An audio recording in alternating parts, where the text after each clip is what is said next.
আসসালামু আলাইকুম ওয়াৰাহমাতুল্লাহি ওয়াবাৰাকাতুহু। আপোনালোকৰ ওপৰত আল্লাহৰ ৰহমত, বৰকত আৰু শান্তি বৰ্ষিত হওক। আউযুবিল্লাহি মিনাশ শাইতানিৰ ৰাজিম।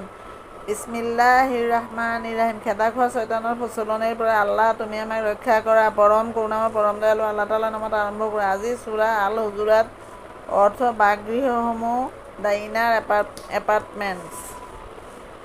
সূৰাটো ৪৯ নম্বৰ সূৰা, মুঠ আয়াত ১৮ আৰু মদিনাত অৱতীৰ্ণ, মুঠ ৰুকু ২।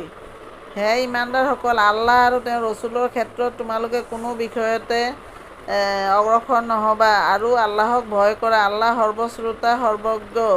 হে ইমানদাৰসকল, তোমালোকৰ কণ্ঠস্বৰ নবীৰ কণ্ঠস্বৰতকৈ উচ্চ নকৰিবা। তোমালোকে নিজৰ ভিতৰতে উচ্চস্বৰে কথা পতাৰ দৰে নবীৰ লগত তেনেদৰে কথা নাপাতিবা, নহ'লে তোমালোকে গম নোপোৱাকৈয়ে তোমালোকৰ সৎকৰ্মসমূহ অথলে যাব।